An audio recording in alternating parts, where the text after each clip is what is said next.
All right, we are currently in the midst of a supply chain shortage that is hindering a variety of different sectors. That's also partly what's weighing on inflation. One of the biggest areas of concern, trucking. The industry is struggling to provide enough trucks and truck drivers to transport the goods. But is there a solution that could alleviate these concerns sooner rather than later? Well, joining us now is Ariel Wolf, General Counsel to the Self-Driving Coalition.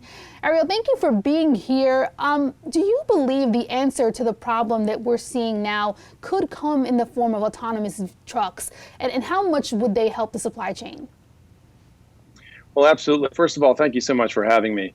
Autonomous trucks have the ability to be an active partner with the current driving ecosystem. And we see a big problem here with the driver shortage, which is now estimated to be about 60,000 drivers shortfall. That's expected to increase by some estimates to over 100,000, 105,000 by 2023. So autonomous vehicle technology has the ability to partner with that ecosystem and help alleviate this immediate problem we have and solve the problem going forward. What are the biggest advantages of utilizing an autonomous truck? I guess beyond the obvious of not needing a truck driver. And I guess through that, I'm asking what could be accomplished that isn't being done right now? Well, there are a number of benefits. First and foremost is safety. The developers and autonomous vehicle technology companies that are part of the Self-Driving Coalition are really focused on improving safety. We have an epidemic of fatalities on our roadways today. 38,000 people lost their lives last year. 94% of that is due to human error, driving while intoxicated, texting, etc. So first and foremost, autonomous trucks have the ability to help promote safety. But beyond that, we have fuel efficiency savings that's being shown. And autonomous trucks, they can operate at non-peak times, and they're not restricted to human schedules. So for a whole host of reasons, autonomous vehicle technology being brought and put on trucks will help get goods moved from point A to point B, which is the immediate crisis, as well as help us in a number of ways going forward. You mentioned the potential there for safer travel, and I know when we talk anything autonomous vehicle, safety is kind of the top of mind concern and question, even if it doesn't necessarily relate to reality, right? And I mean that by saying that the consumer or the average person on the road just has this hesitancy towards the idea of an 18-wheeler moving down the street without a driver in it. How do you translate the reality of the safety to the hesitancy that potentially is there, albeit probably less now than it was before? Yeah, excellent question. Now, first and foremost, we're keeping our heads down and focusing on developing the safest technology that's possible. And so in that sense, the more consumers can see this technology tested and deployed, we believe very strongly that consumers will understand the benefits that it can bring, both in terms of safety and efficiency. But beyond that, there's an additional point here. We want to be crystal clear. Autonomous vehicles are not the same as driver assist. Some of that hesitancy that you're referencing, Alicia, really comes about because of a conflation that's occurring between driver assist technology, whether it's lane keep assist or blind spot monitoring that's deployed in millions of vehicles today, and autonomous vehicles, which is the focus of our coalition.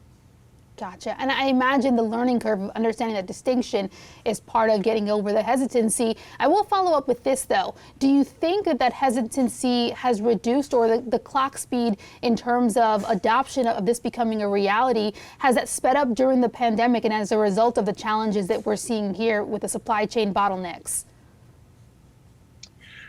Well, there's definitely, again, the conflation has a real material impact by impacting consumer acceptance of the technology. But again, we're working hard on trying to build a framework to get autonomous vehicles safely and swiftly deployed across the country, and again, in the safest and swiftest manner. We have to have a shift in the way we think about jobs in autonomous trucking. What's the timeline you see in terms of this being a reality? Well, it's happening right now. Autonomous trucks are being tested and deployed in particular areas. And again, we're working very hard to try and get that framework so we can maximize deployment and bring this technology to scale in the United States so we can continue our leadership in the technology and help solve an acute crisis we have today and alleviate these kinds of problems going forward. What's the biggest barrier to kind of move forward and have this be, more of a reality in terms of, you mentioned there's vehicles being tested, but actually the actuality of helping in the supply chain woes that we're seeing now? Well, we're having conversations at all levels of government, federal, state, and local, to try and get the policymakers to help us deploy a framework that will permit the deployment of autonomous trucks. So first and foremost, we want to continue to have those conversations and identify where the barriers are at the regulatory level. And then, again, continue to work on building the safest technology possible. Really quickly, I'm technically out of time here, but I want to squeeze in this question. 35,000 jobs is the number that the U.S. DOT has projected with autonomous long-haul trucks. What kind of jobs are those?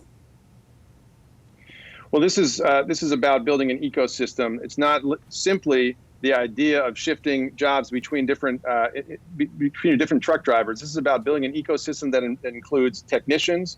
In fact, there's a great example of a community college in Arizona that has a certificate program for autonomous vehicle technicians. So that's just one example of a whole host of ways in which autonomous trucking and autonomous vehicle technology is going to grow jobs, increase GDP growth, and help the economy, among other many benefits. Ariel, great insight. Thank you so much for your time. Ariel Wolf, General Counsel to the Self-Driving Coalition.